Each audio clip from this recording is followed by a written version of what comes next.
Thanks for tuning in to the first ever Cartridge Club debates. I'm Player One. I'm going to be the moderator of this debate. The reason for that is due to my often heated and frequent outbursts. So I'm going to try and keep my rage contained, and I'll act as the middle ground, so to speak. Hopefully I don't come off too biased. So you're probably wondering what a CC debate is going to be. So the debate will be divided into 6 time segments of approximately 15 minutes each on subtopics to be selected by the moderator and announced to the debaters at least 1 month before the debate. So they've already been announced. So the gentlemen know that we're going to be covering, and they have an idea of what the questions will be. The moderator will open each segment with a question. Afterwards, each debater will have 2 minutes to respond. Guests will then have an opportunity to respond to each other. The moderator will use the balance of the time in the segment for a deeper discussion of the topic. So in example format, I'm going to ask a question of debater number 1. He responds in 2 minutes. Then debater number 2 gets the same question, has 2 minutes to answer. Then debater number 1 can give a rebuttal to what was stated by debater number 2, and then vice versa. And in that discussion between them, I'll be pulling out extra questions or follow-up questions to ask them individually. And there'll be no set rhyme or reason to who gets a question. It'll just be whatever comes to mind as they're speaking. So, the secondary questions will be drawn from the answers presented, with 30 to 60 seconds for responses from each person to fill the remainder of the time for each segment. So, on our first ever CC debates, we have 2 gentlemen here. The first is Eric from the Mighty Q Dogs, and the second is Seigi from Bonus Barrel. So, their topic is going to be physical games versus digital games. And today, Eric will be representing physical games, and Seigi will be representing digital games. Eric, why don't you let our listeners know where they can find you? Sure. My name's Eric. With my wife, Melissa, we have a YouTube channel called The Mighty Q Dog. And we are often on Twitter at Mighty Q Dog, that's DAWG, and at Mrs. Q Dog, also DAWG. And we also participate in the Cartridge Club forums, so you can find us there. And Seigi, why don't you let our listeners know where they can find you? Well, I'm part of Bonus Barrel. We've been doing a podcast for the last 2 years. Initially, we were trying to have a podcast with the point of view of people that worked in the industry, but I think now it's more about just gaming in general. We do have our very distinct points of views being in the industry, but it's been mostly about gaming culture and games and reviewing games. We have a very unique, I think, reviewing system, or rather a recommendation system. You can find us in SoundCloud and Google Play and iTunes. It's, the usual. Excellent. So we're, without further ado, we're going to jump right into the debate. So, as we stated, our main topic is physical games versus digital games.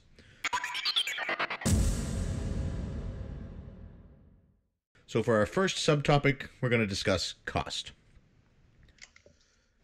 So before the debate, we flipped a coin to see who would respond first. Eric won that honor.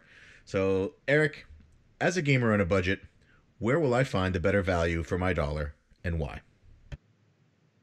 Well, first, Sean, thanks for having me on here. I think there's been a long-standing belief that digital games would end up being cheaper than physical due to lower production costs. But an examination of current prices reveals that this has yet to become reality. In fact, when comparing games in both physical and digital form, one finds that physical copies are either cheaper or the same price. Take Amazon, for example, a widely accessible seller that offers both digital and physical copies of the same games. Examining the prices of Game Informer's top 50 games of 2016, I found that 23 of the games that Amazon carries in both formats, all but one, had the same price for digital and new copies of physical.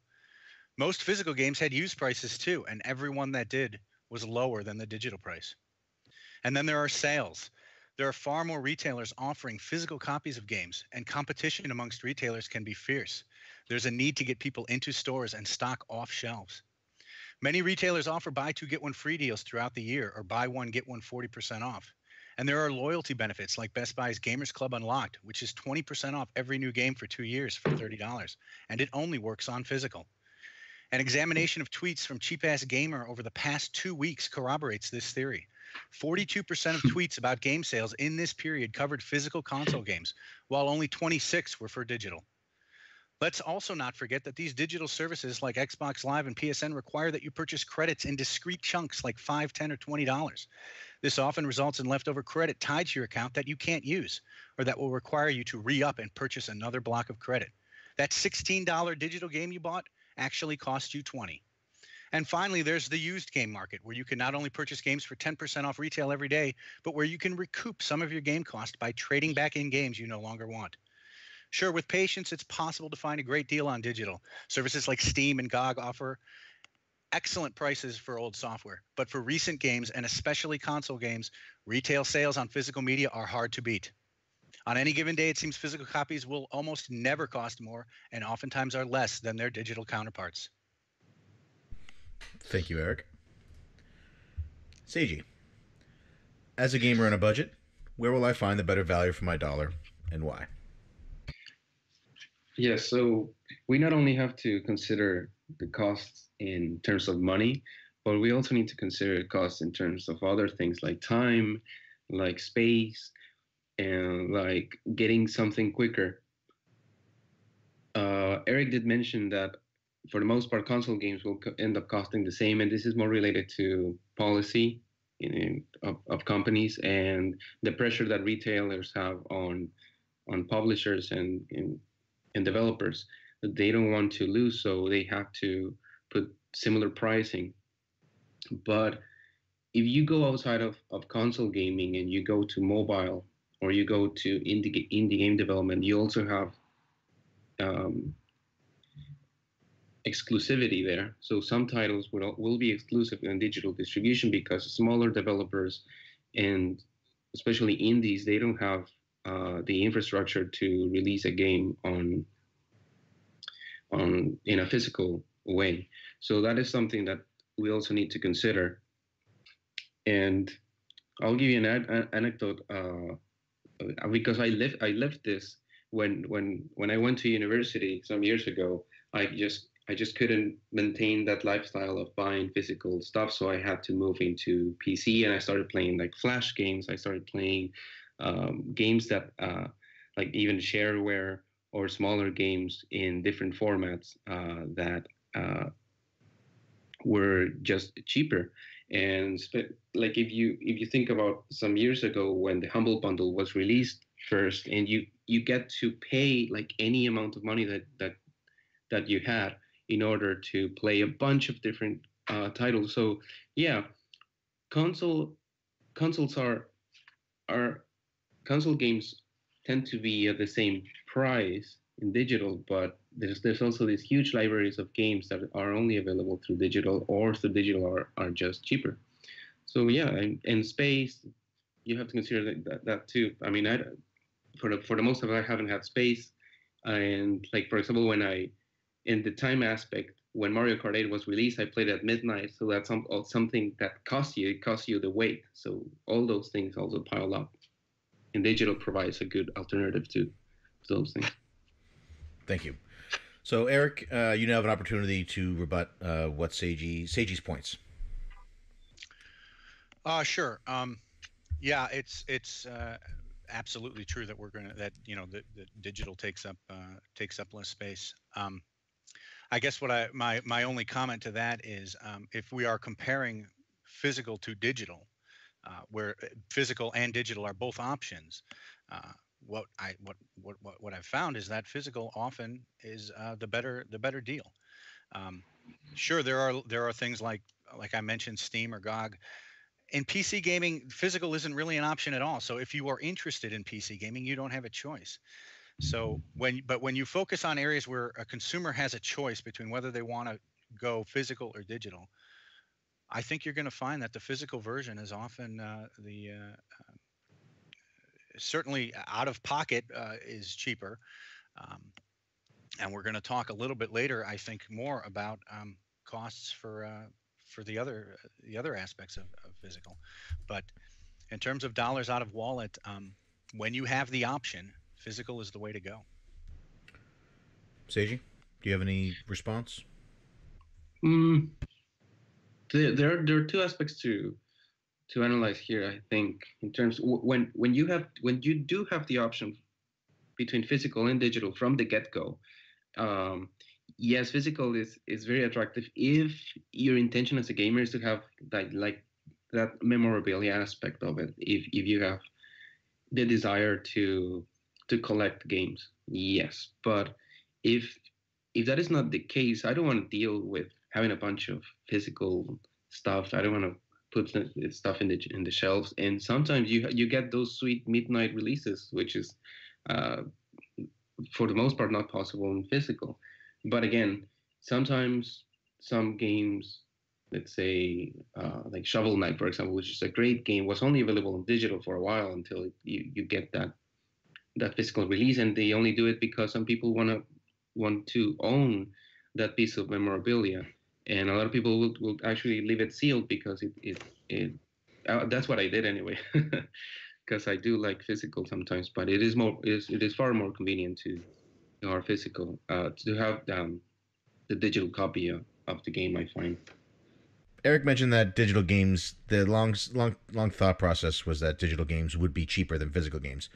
However, at launch, it's very clear that both are usually priced similarly. So, as a industry insider, can you tell us what goes on with the pricing? Is there a reason that digital games are priced the same as physical? Is the cost associated with maintaining a server with these games the same as the production of physical items? No, it's pressures from retailers. That's what it is. They have long relationships with retailers, and they don't want to affect them. Giving a lower price to digital, even though it reflects better its value, um, it's bad for retailers. So it's like it's all about politics, right? So if you have a really long relationship with, I don't know, with Walmart or with Target or whatever, and then you put your price $20 lower on digital distribution, what are you telling your business partner? And what you're telling them is that you don't respect your relationship or something like that. So they might uh, I don't know, they would feel like that relationship is not so strong or whatever. And when it's especially like larger corporations, they tend to be really, really careful with those kinds of things. So what is good for the consumer not it's not always good for the business side, and that is sometimes very true with larger corporations. Now, of course, with what has allowed this flourishment of or this this era of indie games, which are now not so is not so much a niche market, but it's getting to the mainstream, is precisely digital distribution, and that they don't have to have those kinds of relationships. They don't have to have a large publisher and stuff like that. So you see that there's a lot of competition in that regard. So you see $1 games, you see $5 games, and things like that, and developers can make a living having those kinds of prices, but a larger corporation just couldn't afford that kind of thing. Okay. Eric, do you have anything to say to that? Well, no, I think that I think that that's probably true, and that's an aspect. The publisher and retailer relationship is not something that I had thought of, and I certainly believe it's true. And what Seiji is saying is yes, indeed. In fact, you're going to see that there's a lot of pressure to keep physical and digital prices on parity. And so, what you then need to think about, or what I would think about is, for the price you're paying, what are you getting? And we're going to talk more about this as we move forward. But for digital, you get that midnight launch. You get it at 12:01. Um, with physical, you might get it at 10 a.m. instead when Amazon ships it first day, or you might get it later that day, and you might also get artwork and something that you can put on your shelf. And for some people, this is really desirable. So. Um, and then I'll talk more about the mobile thing too. The competition there. I'm not going to get into it now. We're gonna cover it later. But Yeah, I guess at the end of it, I think what we're seeing here is an agreement, in fact, that the digital price has no benefit over physical for the reasons that we've both mentioned. And so for a cost conscious consumer, um, you know, uh, the game costs the same. So what are you willing to pay for that convenience or that physical item? Now you mentioned parity in the price between digital and physical, and that is accurate in most cases at launch for titles that have both release on physical and Hmm. digital. However, after a title has been out for a while, so if you're a gamer who's patient and who waits, it's very often that we'll see things like humble bundles or Steam sales, where the prices of digital games are down lower than $1. In some cases, for AAA titles that were runner up for Game of the Year, or in some cases, Game of the Year winners. What does physical over the long term have to offer in regards to pricing at such a low level in, say, a retail store? Well, you brought up Steam and you brought up Humble Bundle, and when I was preparing for this, it occurs to me that there is no physical alternative in the PC space, or it's very little. So it's hard to make an argument for physical versus digital in an environment where digital is the only option. And so, yes, it's true that you can get those old games, and that's a fantastic deal. And for somebody who is on the fence saying, "Hey, you know what? I don't know anything about games. I don't care about the titles, but I'm going to make a decision right now. I'm either going to only buy digital or I'm only going to buy physical." Well, certainly they would go digital. And what they would end up with is a bunch of old Humble Bundle and Steam games on PC. But if you're interested in, where a console, for example, where physical and digital are still both realities. You mentioned, there are sales on Steam and on Xbox, and they can be very good.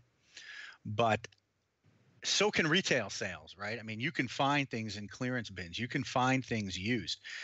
You can go into GameStop or EB Games and find PlayStation 2 games that they're giving away for a quarter.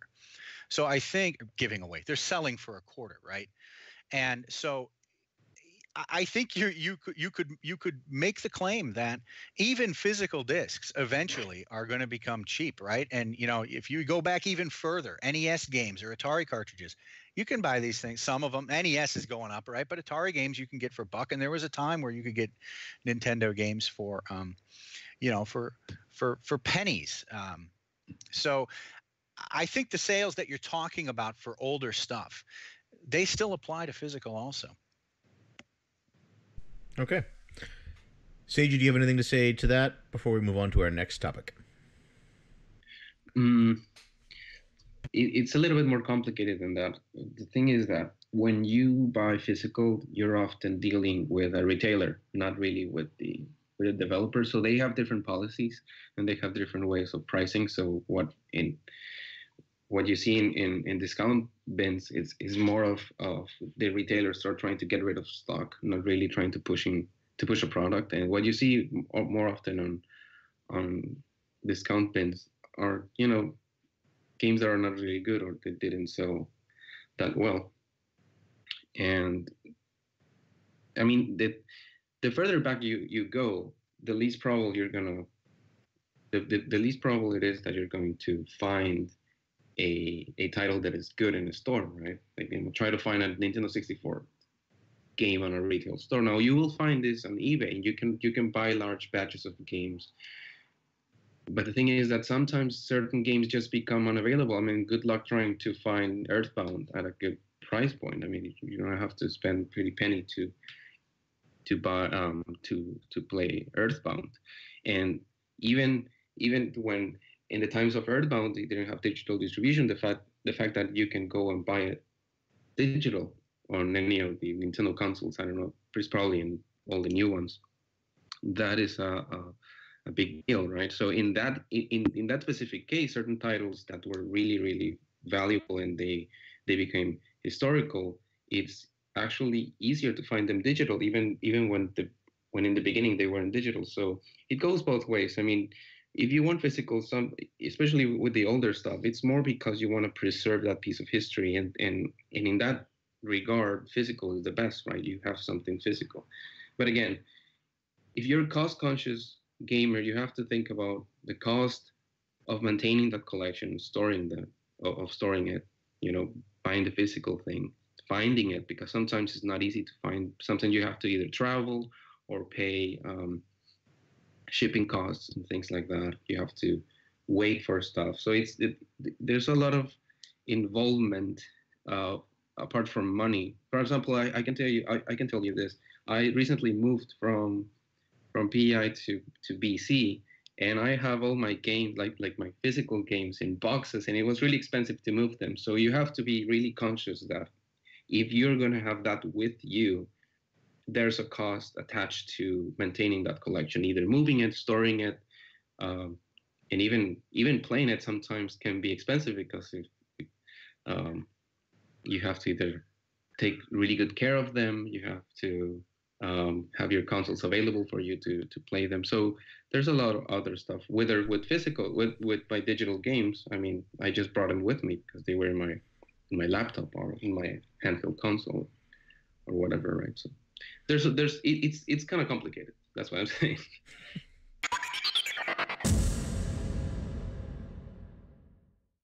All right, excellent. So we're going to go to the next subtopic, and it actually falls very in line with what you were discussing, and you will be the first to respond to this question. So for question number 2, we're going to cover some storage. So Seiji, how do you rate the time, effort, and space associated with maintaining a collection within your media of choice? Well, it's really simple, right? So in terms of maintaining a digital collection, there's not a lot of maintaining it. There was some years ago, if you were really into digital gaming, you had to, buy external discs. You have to maybe burn some CDs in order to make space. So some years ago it was really complicated because space was really expensive. The cost of a gigabyte of space was much, much higher than it is right now. But nowadays, if you have if you're a digital only gamer, it's really very easy, because a lot of it you can store it in cloud forms, installing and uninstalling games, and even deleting games and downloading them again with the internet speeds that we have right now. It's really easy. But I mean, there's not a lot of time that you actually spend maintaining a collection, because really there's nothing to collect. So if you have that collection mentality, and I do have physical game collections, that the time and effort that takes, it's just incomparable. It's really hard, and sometimes it's kind of stressful to maintain physical collection. With digital, you really don't have that. I mean, what I've done in the past is maybe tag them in Steam, put them in groups, so I know how to find more easily the games that I'm looking for. But I don't know, in terms of convenience, it's much more convenient to maintain a digital collection. Thank you. Eric. Okay, well, certainly there's no doubt that maintaining a collection of physical copies requires more time, effort, and space. However, these should hardly be considered costs to the physical game collector, as these efforts are part of the enjoyment derived from having a physical collection. Organizing a display and browsing through the library on the shelf is incredibly rewarding to someone who has a physical collection, and it's clear these kinds of people are not rare. One need only consider the popularity of gaming expos to understand the draw of physical collections, as one significant draw of these expos is the vendor floors, where physical games are bought, sold, and traded, and where prices reflect condition of the items, whether factory sealed, used, damaged, or reproductions. Digital games, by contrast, are nothing more than hard drive files, requiring little time and effort to maintain, and also bringing no enjoyment to maintaining them. No one is attending expos focusing on Steam libraries. And let me conclude with this. The cost of storing a physical collection versus digital. Right now, the cost of a terabyte of storage is roughly $30. That's based on a 4 terabyte hard drive size. So storing a terabyte of digital games costs you an additional $30 on top of the game prices themselves. But what would it cost you to shelve a terabyte of physical games? Well, if your collection is made up of half of DVDs split between single and dual density and half Blu-ray discs, it costs you $16 per terabyte to store. And this is based on a Billy shelf from IKEA. That's roughly half the price. Sure, for cartridge-based games, the price of storage per terabyte will go much higher. NES carts, for example, are very inefficient. But for anything from the year 2000 on, those shelves for your game discs may just be more cost effective than that hard drive. Thank you. Seiji, did you have anything to rebut? No, I don't buy it. I live in a really tiny apartment, and I can tell you that I couldn't afford, having my digital collection in physical form and put it somewhere. I mean, it wouldn't fit. I mean, I have much more digital games than I have physical ones. And the thing with physical is that you really want to preserve it, but you really want to. I like my games are in boxes, and it's a pain to me. It's like I want to see them. It is true what Eric was saying. You want to see those games. Is games become more of more like trophies than actual like games. Like I have both physical and digital, and I know that my physical stuff is mostly there just because of ego or hubris or whatever. It's like you want to feel it, you want to see them. But if you just want to play, like at some points, I was when I was collecting collecting Wii U games, I buy both digital and physical. I just bought the physical for non-gaming reasons. I bought it because I wanted to have that in my collection, but I have digital there because that's what I wanted to play. I didn't want to deal with changing disc and stuff like that. No, I play on mobile. Mobile is strictly digital. Most of the games that I play are digital or have that convenient form. It's much cheaper. It's easier. It's more convenient. So it's not just money. It's just, I mean, if you analyze it from certain points of views, and you want to justify having the stuff, sure. I mean, you can rationalize that, and you can rationalize your hobby. But one thing that is pretty clear to me is that if you have that preference for physical, you're thinking about something that is extra to the actual gaming part. You're thinking about preserving history. You're thinking about, having stuff, owning some artwork, something to put on your shelves. Those kinds of things are pretty nice. I would love to have all those things, but you don't stop gaming just because you don't have that, right? There's this other alternative, which is much more cost effective, much more convenient. That is there, and a lot of people are enjoying it. Eric was mentioning the popularity of physical media, and I don't know. I mean, digital sales have been up for the last like 10 years, and I think it was in 2015 when digital sales surpassed physical, and that is a trend that it will continue to grow in the next years. I really don't want to see physical go away because it's great, but in terms of just gaming, there's no doubt about it that digital is more cost effective, is more convenient, is quicker. But yeah, you lose all those pretty nice things about the collecting aesthetic is what you lose, but not really the gaming aspect. And really, as a gamer, you gain much more because there's a lot there that is not being offered on physical. But it depends a lot on, again, your intention when you buy stuff. You spend money on what, right? You want to spend money on preserving history, having stuff. Yeah, physical is the way to go. But it has all these other costs attached to it. Eric, you mentioned very specific numbers in regards to storing a terabyte of data via external storage and with the shelving unit required for storing DVDs or Blu-rays. Mm-hmm. So I want to know, when you factored in the cost of the $16 for a terabyte, did you include the time required for building the shelf as well? And also, what about the cost associated with having the actual physical space in your home? Is that very good? Is that included in your numbers, or are those, hey, I own the house already, so? No, sir. No, they were not. I did not establish a minimum wage for putting the shelves together in the same way I did not establish the cost of driving driving or picking up or formatting the hard drive.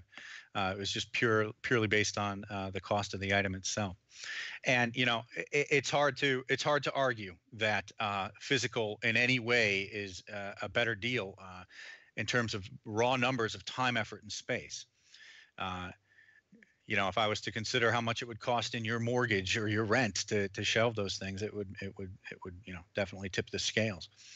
The point I wanted to make is that neither one of these formats is free to store, and when it comes to making a choice between physical and digital, Seigi identified it, and I'll emphasize it here again too, and that's that it is a choice. It's something that is a preference. And what I want to consider here is that for physical, that preference of having that physical item or of having those shelves or dealing with the actual items themselves and caring for them is not necessarily a bad part of it. It's not necessarily considered a cost for people who enjoy physical. I think if you were merely concerned about the gaming aspect of it, then yeah, digital makes a very compelling medium. But there's more to gaming than just that, and I think we can see that there are people who enjoy the physical aspects, that they get more than just the game out of their gaming hobby. They get that collector thing, they get those expos, and they get all these other things.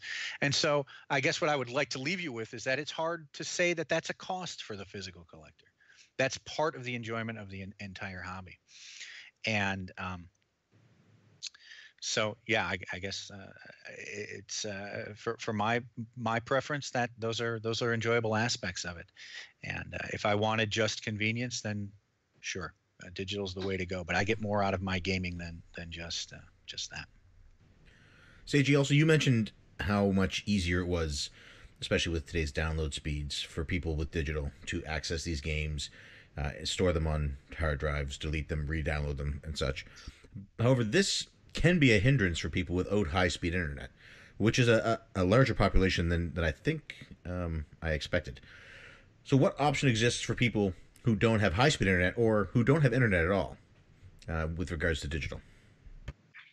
With regards to digital, very little. But with mobile, I think it's very feasible, and actually, I mean, it is the only way to play. And a lot of people are enjoying mobile for those precise reasons. You see, gaming is a hobby that requires a certain setup, right? You have to be of a certain mentality. If you're going to be very involved with gaming, you have to have, you have to be prepared to pay for the platform that you're going to play on, which most often than not, we would like multiple platforms because we want as wide a range of access that we want to gaming options.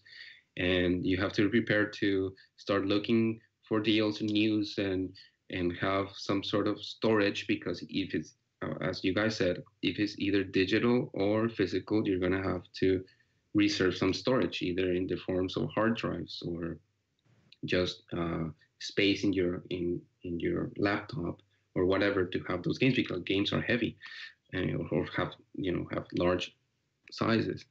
But if you're a gamer that are not prepared to go through that, and really what we have seen in the last few years is this large increase in casuals, is because they're playing on their phones, is because they're using some other form of hardware that it was not gaming exclusive at the beginning, but now it has become a large part of their lives. People use their phones a lot to play, for example. People use their work laptops or whatever. So in a lot of those areas where internet is it's limited, there's probably other economical aspects that are pressures that are pressuring those people. Maybe they're in rural areas, right? If they're in rural areas, it might be complicated to get physical too, because they don't have access to stores, or shipping costs are higher. I don't know. That might be difficult, and digital will also be a problem. But you know, if they do have access to digital, even if it's slow, it might be even easier. I don't know. If you're in a third world country, games are super expensive. Physical media is completely expensive. I mean, buying a game, for example, in Mexico, which I'm from Mexico, and I can tell you, I'm happy that I live near the border because I could just cross the border to buy my games, but the export and import cost there multiply your price sometimes two, three, four times, depend on the country you're in, and something that has been very positive for those kinds of countries is digital distribution, I believe, because the prices are better controlled. Maybe not for the same options, but you have additional options that you didn't have access to. Of course, those games have. I mean, some of those parts will have some other problems related to piracy, but and that is the other thing. That is what digital distribution has been good at, with like mobile gaming and and Steam and stuff like that. That they can actually pay the developers um, what what they deserve, instead of going to pirates, which sometimes it's a problem. So I don't know. It's a complicated answer, but I hope that I touched on what I had. Definitely, you definitely did. I have one last follow up question for this section for both of you, and we'll let Eric respond first. You both mentioned separately the enjoyment that you gain from being able to see the games on the shelf, to care for them, to curate a piece of history and maintain it. Do you enjoy a game any less if you only own it digitally? So is the gameplay itself affected by this additional enjoyment you gain? Well, speaking for myself, I mean, the answer is sometimes. These physical games, and not so much anymore, but the physical games used to come with manuals or maps or other, artifacts that would add, and they would maybe perhaps reveal some more backstory or things like that. And so you can get some things out of the game, um, more from a physical copy that might come with some additional things. And I think also, on the converse of that, I hear, and this is anecdotal, but I hear this a lot, and that's, these Steam sales come along and people buy all these games for dirt cheap, whatever, and it fills up their digital library, and they don't really see it, they don't get to it. It's just a thing that they have because it costs 49 cents.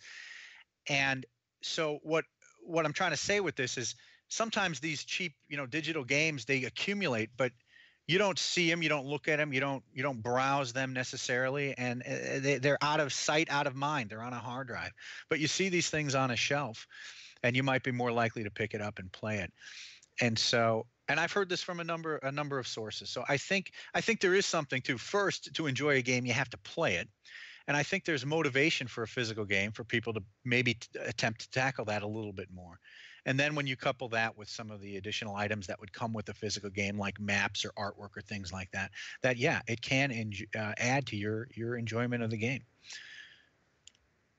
Thank you. Seiji, would you like me to repeat the question, or do you need me to? No, it's completely true that if you do enjoy a game, and then, but this is true for any sort of media. I mean, if you enjoy anything, I mean, you would want to wear like a T-shirt with that kind of theme. I mean, people do it a lot. They'll spend additional time and money in because they enjoy that particular franchise or title or whatever. So it does bring a lot more enjoyment. But I'll tell you what what brings me even more enjoyment, which is knowing, having information available that that game, and that information most often comes in digital form. For example, every time I go watch a movie that I enjoy, the first thing that I do when I get home is go to a Wikipedia article of it, right? And that is digital. That is that all that information is digital. And I know that I'm kind of stretching things around, but you have to consider, if when we played games when we were little, I mean, you play games, and you would hope that a magazine or someone talks about it, knows about it, but nowadays is not the case. I mean, you play a game and you go in and look information about it. You could even send emails or tweets to the developers directly, and the experience is much richer. So if we're going to compare, that kind of artwork, or what you get with digital gaming, which with physical gaming, sorry, like manuals and artwork and things like that, which are becoming more rare as time goes by. We also have to bring all this other stuff that comes with, in general, with digital distribution, which is the information, the access to that information, how easy it is to contact other people that are talking about that. So all those things. I mean, I think it's a much richer ecosystem.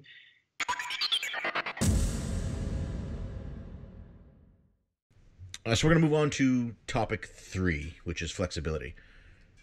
This question will be handed to Eric first. So Eric, do you find unlimited stock through digital distribution is better or worse than the tangibility and lending of your games? Well, when it comes to acquiring a game, digital seems to offer the ultimate in flexibility. You can buy the game any time of day you want, and you never have to worry about the game being out of stock.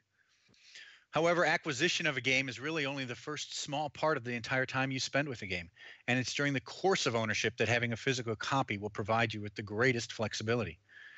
For physical copies offer flexibility in the form of permitting that game to be easily transferred between consoles, lent to friends, borrowed, and even rented. This flexibility is so powerful and desirable to consumers that Sony made it a key message of their PlayStation 4 announcement at E3 2013, resulting in a complete reversal of Microsoft's policies regarding physical games in the face of tremendous backlash. There's also the area of backwards compatibility, where, ironically, physical games have historically had much more flexibility when it comes to support across generations. With the advent of disc-based media, backwards compatibility became even more prevalent, with Sony's PlayStation, Microsoft's Xbox, and Nintendo's Wii families all offering some kind of backward compatibility. Pop the disc in and play. New hardware or old. It's not as easy for digital.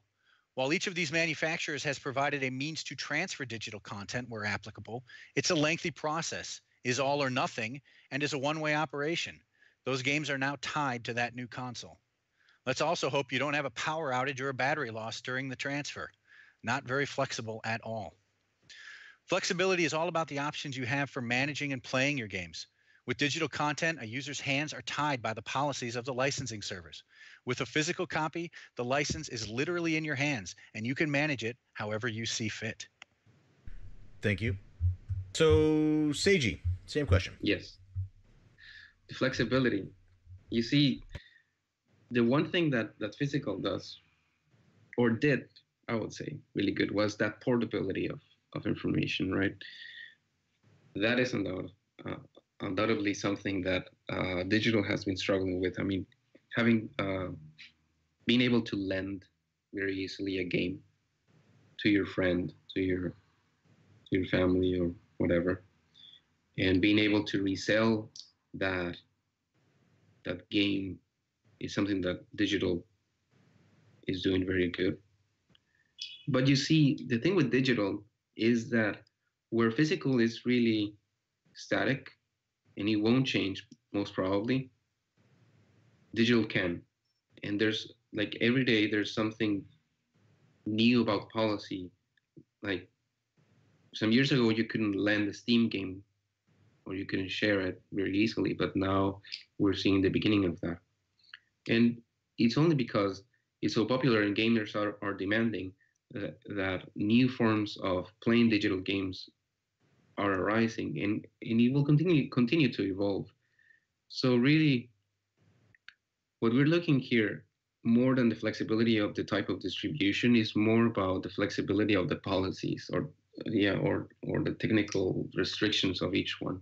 And I think that as gamers demand that you're going to be able to do more and more with the digital games. Now, availability, which is something that is in the question, availability is very important too, because as I said, some games, yes, they are available, but some others are not. Some of the games, they just disappear, right? So it's when they're still being offered through, in digital form, it's really good for the player. Finding some games are hard. Is really hard in physical way. And something that happened in this generation is that even when the game comes in physical form, you had to download it into your console, which is kind of weird. But again, they're trying to make it more convenient and shorten those loading times. So right now we're seeing more than having this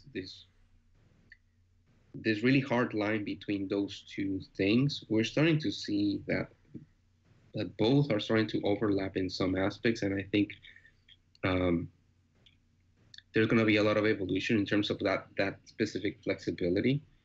Depending on what time of gaming history you're looking at, it's going to be different.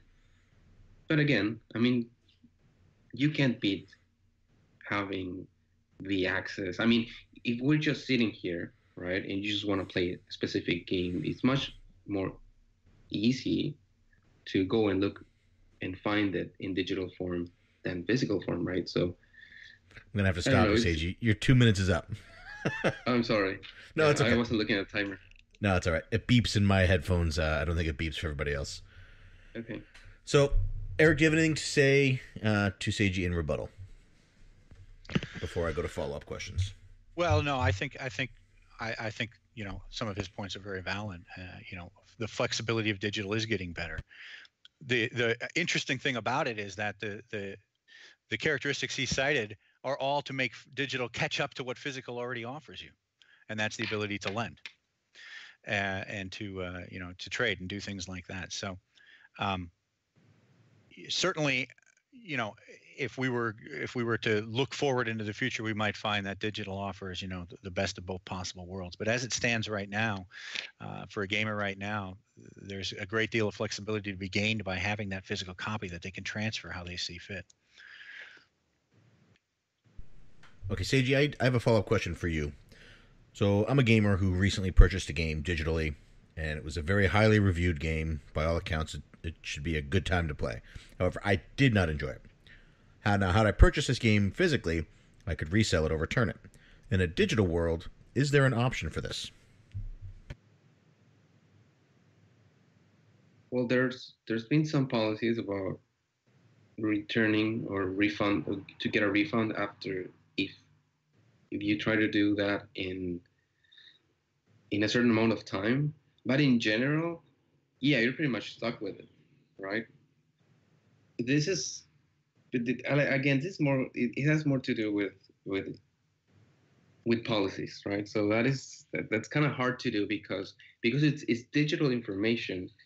Developers and digital distributors such as Steam and others are really fearful of piracy. So piracy here is one of the key components here. Whether with physical, you have to make a lot of compromises, right? From a business point of view, it's like you're giving that away, so you can't really do much after you put it on a disk, right? And because they have to sell that hardware software combo to you, they have to be compatible without any interference. So in that regard, they don't have a lot of control, although they're trying, like what Microsoft tried to do early in the Xbone history. But again, all the DRM stuff, security, it has to do a lot with piracy.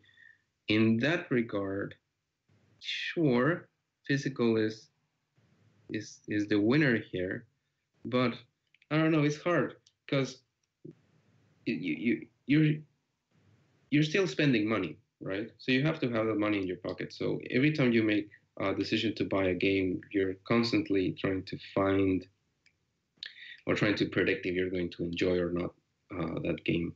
In terms of reselling and lending and stuff like that, yeah, digital is still way behind. So Eric, now to you, I would say while I purchased this game and regretted buying it, I was not able to return it. Had I bought it physically, I would have that option. However, how do we then we have to look at situations of stock shortages, scalpers, especially with recent Nintendo consoles, and by recent I mean everything back to the NES. How does how does this affect the flexibility of physical? So while I would have the option, if it's something I don't like, to return, what if I can't find it? What if my only option is a 300% markup on eBay? Well, that certainly is a problem for physical, and you know, I argued that acquiring the game is only the first. It's only the very first part of the problem, right? Once you acquire a game, physical offers you, I think, the greatest flexibility and what happens from that point on. But certainly, one of the limitations of physical is getting the game in the first place, and to which you can only reply, well, you can either. One benefit that physical maybe has in this area is that the game is a physical item. It's been manufactured or it's been printed. It exists in the world. And so, yeah, there's rarity and there's scarcity. Digital may not have scarcity to begin with, the day of launch, for example, but over time, they either are completely accessible or they're 100% unavailable. I'm reminded of Teenage Mutant Ninja Turtles Arcade for the Xbox 360. This is not a game you can buy anywhere at all. That version of it is not available. It's been pulled, and unless you bought it already, you can't get it. So the notion that digital offers the pinnacle in accessibility is not really true either. Those games can disappear at any time. And at least with physical, you've got this notion that, hey, I know that 100,000 copies of this thing existed in the world, and 10% of them must still be out there. I can get it if I want to.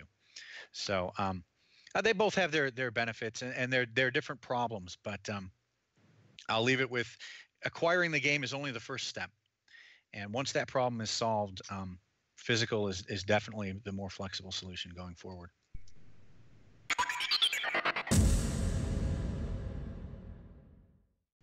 So the next topic is accessibility. And this question will go to Seigi first. Seigi, which presents less risk to gamers with large collections of games? Deterioration of circuit boards, memory chips, and save batteries, or the shutting down of servers and failing of drives that house their games? Well, the less risk, I think, goes to digital, but that's talking generalities. I think you have to look into what type of game, right? Because if you're talking about games that could be easily, I'm talking about bad games basically, or games that are have some sort of licensing deal that is not apparent to the player. Those are there's a lot of risk that those will become unavailable. There's here and there some examples of games that became popular that then became unavailable in digital form. But by and large, I think that most games that are popular will remain accessible in some form, and will even get re-released in different times or platforms. And in the case of physical, I mean, you own a copy, so it's not like that copy cannot be damaged, stolen, fires, just basically deteriorated over time. So there's more risk protecting your copy, and getting another copy, it can be difficult depending on the type of game. With digital, you don't have that. If you delete your copy, you download it again. So I don't know. In terms of deterioration, I don't think digital has that aspect of the risk. You have the risk of the game not being available anymore. But again, depending on the game that you're looking at, it can vary. Or if the platform or the distribution channel is also like not very strong. But if it's a Steam game, probably remain available. So if we're talking just in probabilities, I think that you're better off, I mean, with digital. But again, it's about like owning games and stuff like that. there's a lot of stuff that you have to do with physical to maintain it and stuff like that. So yeah. Thank you. Eric, same question. So initially, it might seem that physical media are much more prone to loss over time, either via physical damage, disk rot, deterioration of chips or batteries, or even straight up losing your game. With the exception of batteries, however, which are only a small percentage of the games which games use, history seems to indicate that the risks for physical damage are vastly overestimated. Right now, there are dozens, if not hundreds, of retro game shows all over the country that draw large crowds precisely because it's possible to purchase physical copies of games, some over 40 years old, and people have every reason to expect that the games still work. These expos would not be nearly as prevalent if there were systemic issues affecting physical game longevity.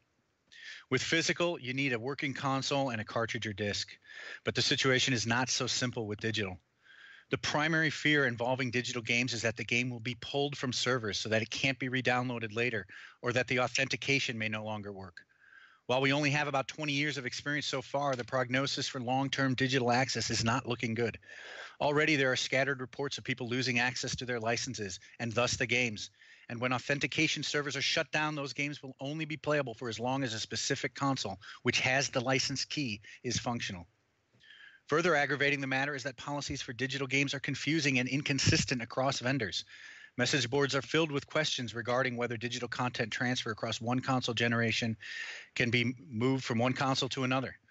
As digital games become more popular, a larger number of people are going to be surprised that the games they bought and they thought they owned are no longer playable. And no amount of cleaning with rubbing alcohol is going to help, because the $1 million infrastructure set up to prevent piracy is going to be gone. And in its absence, the average game owner won't be able to do a thing, except lament the days when they could simply plug in a cartridge. Seiji, do you have anything to rebut? I don't know if it's a rebuttal, but if we take a much larger scope, right? Let's talk about history preservation. Like most of the classical music that we know that there is available, it's only a very, very small percentage that was of what was made in history. Like most of it was lost, so we never get to hear all that music before a certain time because preservation was so difficult. Most of the movies of the silent era got burned because they could spontaneously lit on fire. With what digital has done so well for literature, for music, for in general for the history of humanity, is to have multiple copies and readily available, and having all that information and all those types of media better preserved. Over time, if you're talking about a sheet of paper where people wrote something like a book, some thoughts and stuff like that, we hear about these things in history, right? The Great Fire of the Library of Alexandria and things like that. I mean, those are things that get lost. Of course, we're talking about something a little bit more abstract or philosophical, but other forms of media have experienced those kinds of things too, and having digital as a way to preserve history is really positive. In terms of gaming, I mean, you can talk about games that were made in the 70s, for example. If you're talking about really early gaming, yeah, I mean, playing Space War, you don't have to have like a mainframe computer to play or to get to know how that game is, or like Pong or whatever. Even though those weren't even computer games in the beginning, I mean, you can now play some sort of simulation, or that history is better preserved instead of having to go to a museum and play the actual hardware. So yeah, I mean, in terms of deterioration, I think digital has done very, very well, not only, or has done a lot of good, not only for the specific medium, but for the history of humanity in general. So I don't know, that's something that I wanted to put out there. I have an actual follow-up question specifically for that. Do we run the risk of leaving a poor impression of our generation, of our period in time, by storing everything instead of just storing the like diminishing classics? The value of something? Yeah. No, I don't think so. I mean, if anything, it will do exactly the opposite. I mean, you would see that everybody was so lost. They were doing all this garbage that it even stands out more. If anything, like if we knew that there's some other guy that we don't know about because all his works were burned or nobody, cared to store that, you could find hidden gems, which is something that we often do in the gaming community. We go back into certain year in gaming and we find that, hey, that game wasn't that bad, or look at that this specific game was doing the same kinds of mechanics that now they're really popular, but back then they weren't for some reason. So I mean, there's a lot of like sleeper hits or hidden gems that we find a lot. So having those preserved, I think, gives us the opportunity to probably maybe appreciate it later in time because they were just ahead of time. Okay, Eric, do you have a rebuttal to that? Well, yeah, I wanted to talk quickly sort of about this notion of preservation is important, and but it's not something that's tied specifically to the digital means of distribution. I mean, all of the stuff that we're preserving is stored physically somewhere. And so what we're talking about here is if we're talking about preserving some of these old games, it's going to be stored physically somewhere. And digital distribution is not the only way by which these things can be made accessible again, right? I mean, we see that there are flashback consoles. We see the NES Classic. Now, notwithstanding that they didn't make enough of them, it's possible to take this content and continue to make it accessible in physical means. So the notion of preservation is important. But it's not something that's unique to the digital distribution method. There's many ways that things can be preserved, and ultimately that preservation is going to occur on physical media. It's perhaps the ability to copy these things digitally that makes digital maybe the preferred method by which these things can be distributed. And it's by way of copying that we are going to preserve these things by having multiple copies. But that can be done via digital distribution or physical. So as important as preservation is, I don't think it ties to one sort of distribution over the other. Preservation is about making multiple copies at the front end. The back end way that it's delivered is irrelevant. Eric, you had mentioned game swaps and being able to have these massive events where people can come and still purchase their the physical games, older games, still have access to them years, decades after they've been out of production. Mm-hmm. Is there not a risk, however, at these swaps, online shops, everything like that, of purchasing a bootleg? And what effect does that have on a physical collector who thinks he's buying an actual legitimate product and instead is getting a fake? Well, it certainly has a negative effect, and there is that risk. Bootlegging has become a thing because the physical copies are so desirable.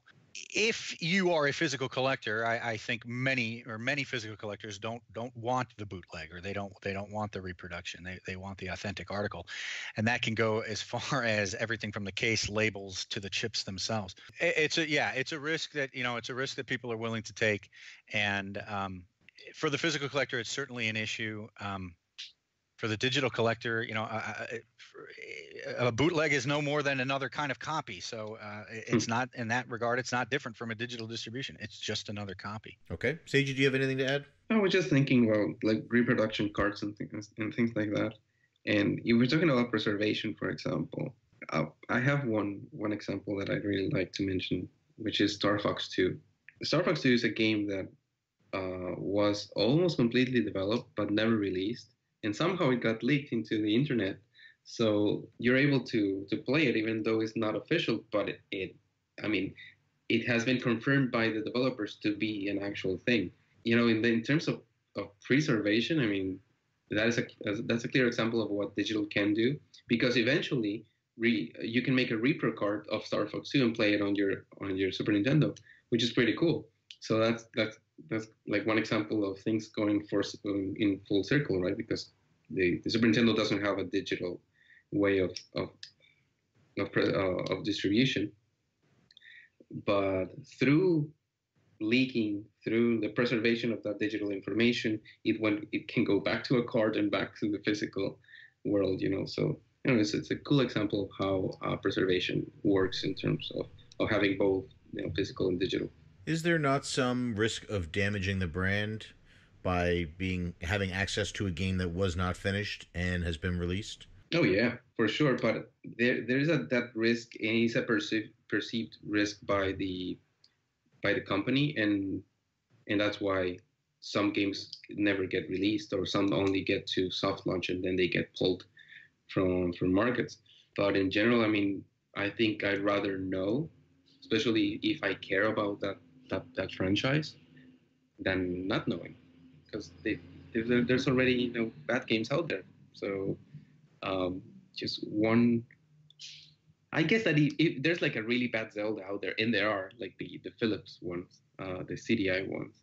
I mean, that doesn't really make the other games worse. And no, I don't think so. If anything, again, it makes the good ones stand out even more. So.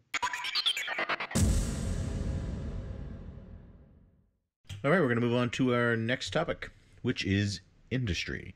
So this question will go to Eric first. Eric, what challenges or benefits does your media type offer to developers and publishers? So to start, I think it's hard to argue that there's any benefit of one form or other to developers. There may have been a point in the past where the physical medium affected how a developer had to write a game, for example, to accommodate long load times of disk-based media, but that time has passed. Now both physical and digital games are stored the same way on a hard drive or some other solid-state memory. To publishers, on the other hand, there is one clear benefit to the physical, and that's the high-margin collector's edition.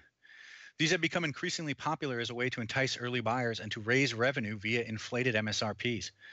Sure, it's possible to make collector's editions entirely digital, including extra digital content in the form of exclusive skins and perks, but these are not met with the same level of excitement as physical items like figurines. And interestingly, when physical collectibles are offered, there's a widespread expectation that a physical copy of the game will also be included. One need only refer to Sonic Mania as an example of the kind of backlash that occurs when physical copies aren't included. So collector's editions seem to do best when a physical game is included, and the higher selling price can be very beneficial to publishers. In contrast, there's a downside to digital, one that should not be easily dismissed by developers or consumers: the barrier to entry. Again, history is our guide here. In the early 1980s, a number of third-party publishers were dumping games into the market. As a result, game prices dropped and consumers were overwhelmed with choice and not able to discern good from bad. Consequently, they got tired of buying garbage and stopped buying altogether. The entire home video game industry came crashing down and didn't recover until Nintendo, with their tight control over publishing, reestablished the gaming market in the US. So what does this have to do with physical and digital? The barrier to entry in the gaming market is much lower when digital distribution is an option. Publishers don't have to worry about manufacturing cartridges, discs, cases, etc., and can simply put any and all games on a digital storefront for download. So far, console companies and Steam have controlled publishing, but with more and more interest in indie games, the barrier to entry is likely to lower. With the easy publishing avenue enabled by digital distribution, there is a risk of flooding the market with garbage. Developers and consumers should both be concerned about this. Seigi? Well, this is a question that is very near and dear to my heart, because not only have I lived my whole adult life because digital distribution exists, in the way that I've always been in mobile game development. For 10 years, I've been developing mobile games, and I can tell you that having the option to have digital distribution for phones, for all the other platforms, has had a huge impact in the economy. It creates a lot of jobs, good paying jobs for high skilled people. And not only has it allowed me to have a job, but also to travel around, to move to Canada and look for new job opportunities. So that is huge for development of video games, for publishers. But if you're talking about a larger scope in this, and this is something that I talk a lot, very often, is that access to market. So if you're a developer and you don't have the setup to be able to to publish your game, to go through the traditional channels in order to distribute your game, you're pretty much left with large corporations or a certain line of game development also, because you don't want to take a lot of risk, because it's very expensive to develop a game, and then it's very expensive to publish it. So you only have certain themes. You can only develop a certain kinds of games. But with the advent of digital distribution, you have all types of games. You know, a game like, I don't know, like Undertale would have never been published, really. I mean, it would have been developed, but you will never see that. And I have a lot of things to say about this, because we have like Ziploc back distribution, we have like games distributed through magazines. You publish the code, but you know, indie game development, mobile development, a large chunk of games out there you wouldn't even know, they wouldn't even exist, because they didn't have the option to go to market, and not only go to market but even publish. I mean, if I make a game right now, how do I, if, and you know, I'm in the physical only era, there's no way I can distribute it. You know, maybe go with a disc uh, to the streets. But yeah, so what I'm saying is that digital opens, you know, this huge opportunity for developers to go into market to distribute their ideas. Eric, rebuttal? Well, I think what Seiji said is absolutely true, and so now it's up to us to decide. I mean, from a developer's standpoint, he's agreeing. The barrier to entry is much lower, and so what we need to think about and decide is whether that's good overall or bad overall. If it certainly sounds like it's good for developers, and that's understandable. It's much easier to get your game out there, but you know, the historical example I cited was a similar case where the floodgates opened and everybody was able to dump games onto the market. And what ends up happening is, I think, and this was brought up earlier with mobile gaming, right? What ends up happening is these games do get out there. There's fierce competition for the games, and the prices drop to $1 or less. And you know, from some perspective, that kind of competition, you know, you've got to sell hundreds of thousands. I don't know what it costs to develop a mobile game, so I'm just going to guess maybe hundreds of thousands of dollars. You got to sell hundreds of thousands of copies to even break even. So we need to be very careful about deciding, you know, or saying, when we talk about the benefit of this, who's benefiting? Is it merely the developers?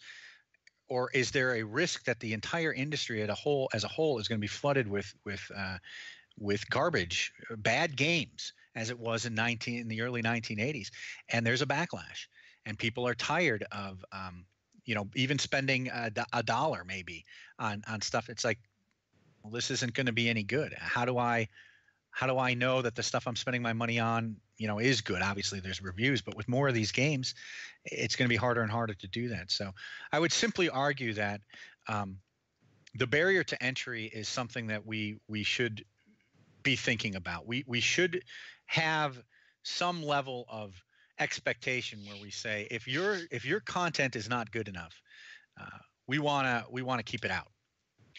We want to prevent it from getting out. You know, news agencies should be doing stuff like this, right? We don't want anybody and everybody talking about whatever's going on, right? There's certain expectations for quality, and so that's where I would argue it. Digital distribution allows more content. Certainly, we have to decide whether that's a good thing or a bad thing. You stated that with the ease of producing games digitally, it opens the door for a repeat of what happened previously in gaming history. And there is an ease now to producing games digitally. However, games like Axiom Verge and Undertale are only available digitally as of recording. Are you willing to not have games like this to ensure that we don't get the shovelware? So curating versus pullulating? Or also, should it be up to the publishers what games are good enough to get developed, or should it be something that the consumers have input in? Well, I mean, speaking personally, I'm not much of a protectionist person, so I would argue that no, we shouldn't filter or censor these things. I merely want to point out that there is risk to not doing it. You know, for every Axiom Verge, there's 100 other games that no one can think of because they're no good and no one played them. And with the internet and modern review systems, it's much easier to find out what's good and what's bad. But it also, it also requires a certain level of education that the average consumer is informed about what's good and what's bad. So I know I'm not going to generally argue that we should, everybody's guilty until proven innocent, or anything that's not good doesn't deserve to be published. I merely want to argue that there's risks here, and we just have to be careful about what we want with digital content. There's going to be a lot of stuff coming out, and not all of it's going to be good. And when that gets to a point where the average consumer can't discern, and Axiom Verge has to be dropped in price merely to compete with something that's garbage, because otherwise it won't sell, that price becomes low enough, that guy isn't writing that game anymore. So we don't want necessarily those prices. We don't want the junk to drive the prices down to the point where the good stuff can't be created. And you're, of course, always going to have the guys who love love it and are going to do it for love anyway. But there are also economic factors, and some good games won't be developed if they can't compete in a marketplace where there are cheap $1 games that are throwaway that, are taking up people's gaming dollars. Seiji, do you have anything to add to that? Yes. So as a developer, I know how certain ideas get simply stopped from being developed just because of market reasons. When a game is being pitched, you have to consider a lot of your target market, the developing costs. I mean, before you start even thinking about making the game, you start thinking about what kind of game can you make? Because if you're a company and you're pressured for money and you want to compete, yes, I mean, again, only certain ideas will fly, will be greenlit. But you see, let's just say that if you're pitching a game, right, and you have certain distribution costs, so you're pitching this game to people that are going to put money for a game to be distributed. Now, maybe let's say that development is cheap, but still somebody has to put the money in order to distribute a game. If it's physical, it has a really high cost. And you say, I want to have a game where the player doesn't have really any goals, and it's about planting some plants over here and maybe digging some tunnels, and it's really not. It doesn't really have a story. I mean, as a developer, as a publisher, would you take the risk of putting your money on that kind of thing? Well, no. And maybe if digital distribution wasn't an option, Minecraft would never exist, right? So, I mean, who would in the right mind bet on an idea like Minecraft, or I don't know, like you said, Axiom Verge, basically a clone of Super Metroid in 2015 or whenever it was developed. So I understand the market being flooded by garbage games, but I don't think that the 1983 video game crash was. I mean, I don't think the cause of that was because the game industry. I mean, the market was flooded with garbage. I think it was because Atari was being stupid, and they just printed too many copies of E.T. and Pac-Man. But again, that's developers and publishers being kind of like, greedy, or just not reading the market really well, because innovation is risky, right? So when you have too high development costs, too high distribution costs, I mean, developers are going to take less risks. Are going to take ideas that are very on the conservative side. So that's why you see on the indie scene, you see all the interesting ideas, all new forms of narrative, new forms of mechanics, and they don't really, for the most part, they tend to go through routes that lower development costs, and you have not high fidelity graphics. You don't have this huge epic adventures that you see in the console products.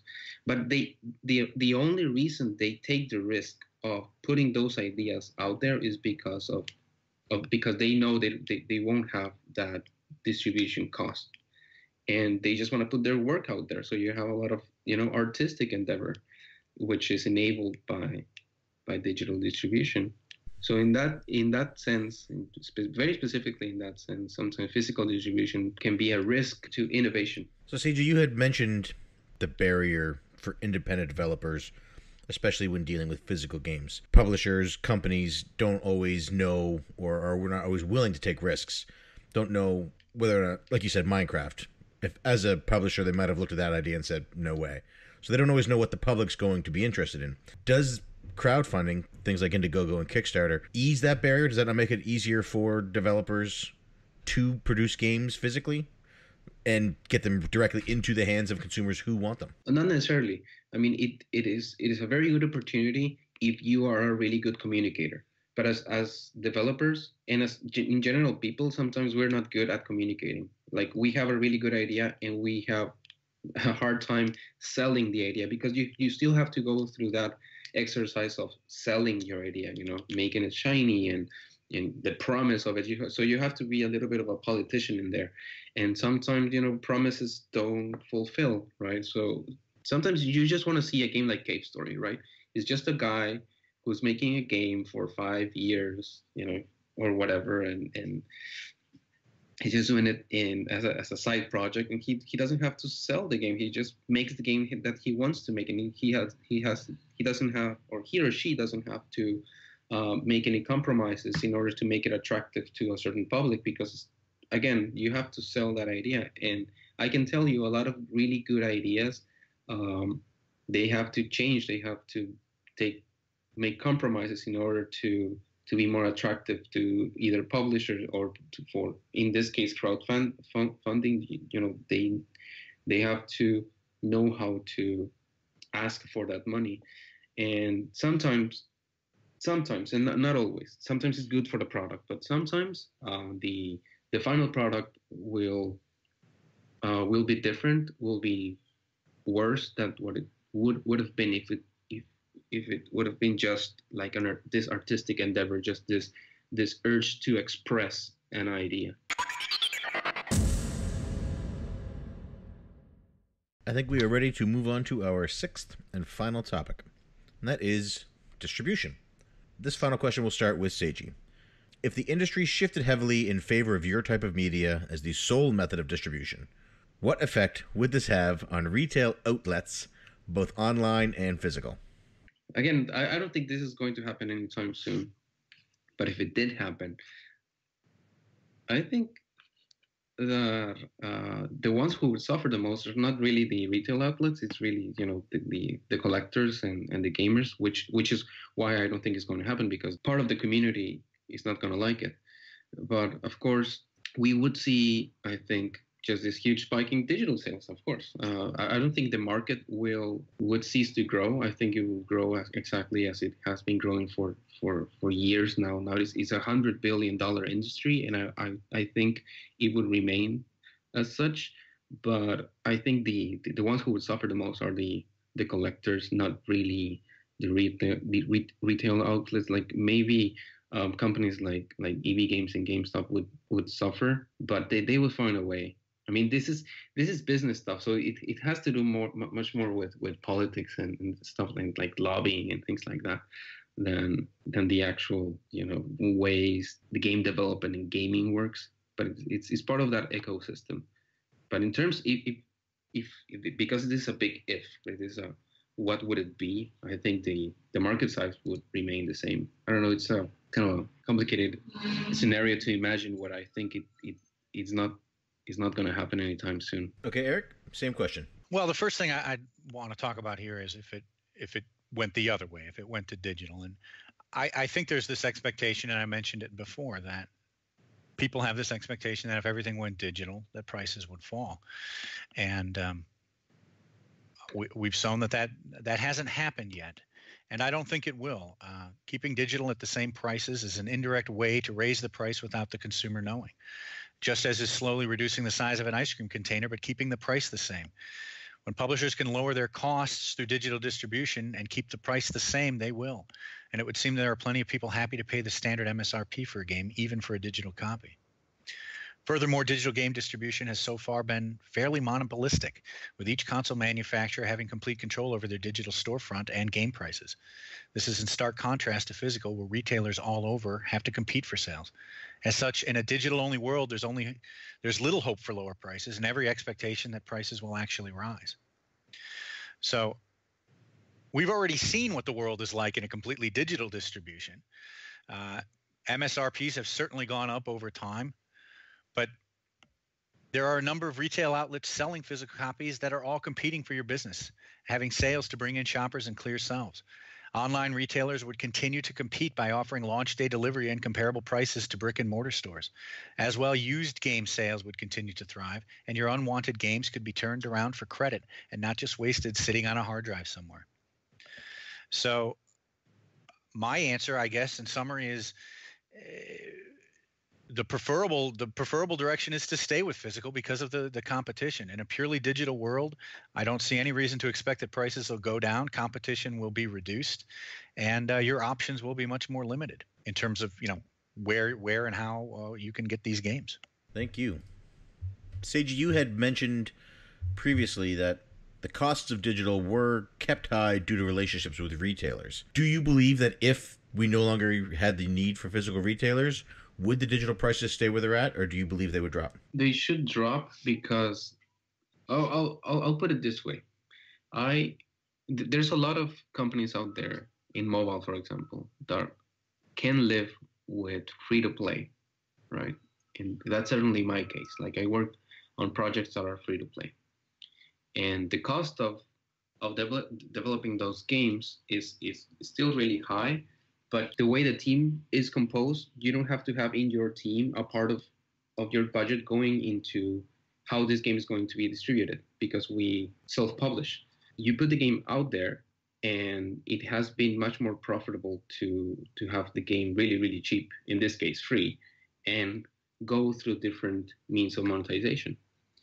And in mobile in general, you see that most of the games are free, and the games that do cost money, they don't go higher than $10. Like $10 is like you're paying a really high price for a game.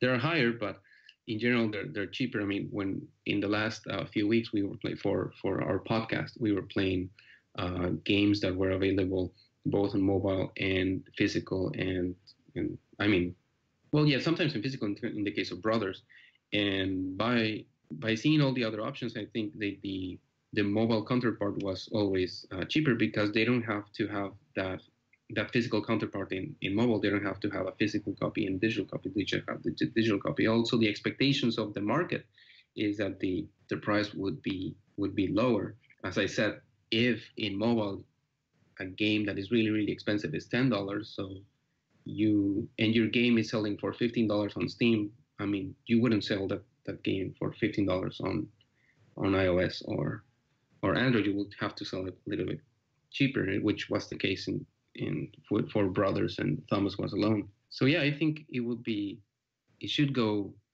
lower, because development teams don't have to spend that budget on distribution. Eric, Seiji mentioned the prices, if the people are going to go to where it's lower, and it has been noticed that prices for digital games drop lower faster. For example, you can get Mad Max for $5 on Indie Gala versus $30 for a physical Xbox One used copy. Do you believe that the sales that we do see in the physical stores, would they continue to happen as frequently, or would they slow down if we lost that digital edge possibly driving the prices? Well, I think the broader the competition, the faster the prices are going to drop. So generally speaking, no, I would say that without that digital competition, no, you wouldn't see the prices for physical drop as well. But in the retail space or in the physical space, there is sufficient competition to continue to cause prices to drop overall. These retailers they're fierce, and one example I can think of is around the holidays, where there are numbers of sales. Even latest AAA games were going for 50% off very quickly after release. So I guess my short answer is, competition in all forms is going to help us reduce keep those prices down. So there's certainly a benefit to keeping both kinds of distribution around. So yeah, digital definitely helps the physical space too. And doing those prices. One thing I wanted to comment on though was, we're talking about the as digital prices continue to drop. Seiji mentioned that he does free to play games, and I presume, I don't know, I don't buy a lot of mobile games, but I presume what that means is that revenue has to be made up some other way. And I think I'm again assuming that it's being made up via ads or in-game ads. And so this is another, world that we want to consider is, are we going to be content in a world where if we are all digital distribution and the prices are dropping to the point where a game can only sell for $1, what's going to happen to the games overall? Are we going to be living in a world where it's entirely ad-supported games, where there's ads popping up all the time, or pay to play? And I'll even argue that with what about AAA games?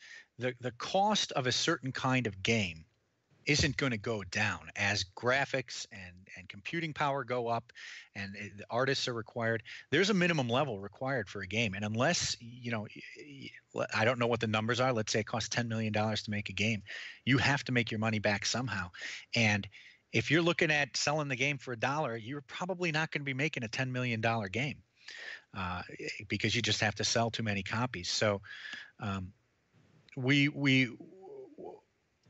I guess what I'm trying to say is we want to be very careful about, in a digital only world where prices can drop rock bottom, what is that going to do to the kinds of games that can be made, and what our gaming experience is going to be like?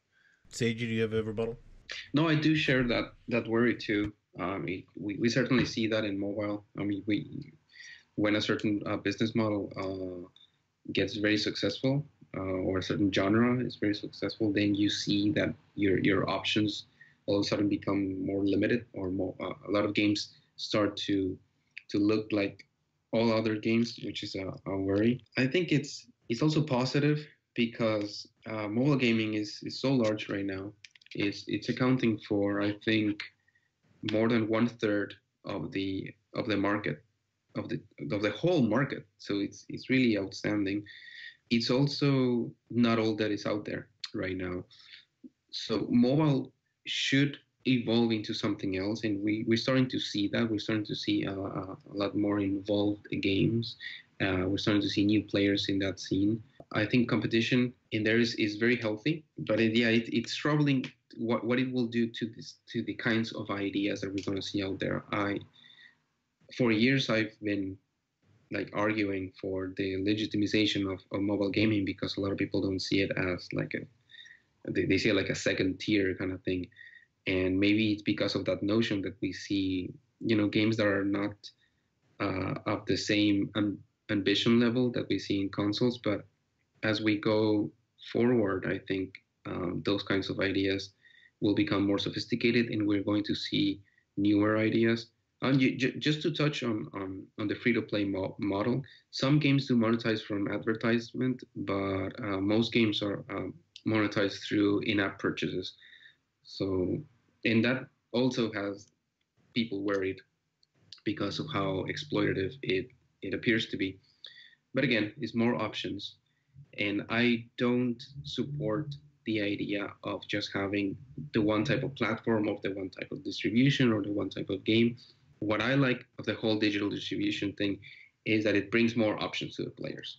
So I'm not arguing here for less options. What I'm arguing for really is for more options for the players, for more options to play, for more price points, for more ideas, more innovation.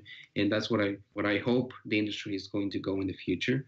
Not less, but more in anything, more in everything, more ambition, larger projects, smaller projects, more innovation.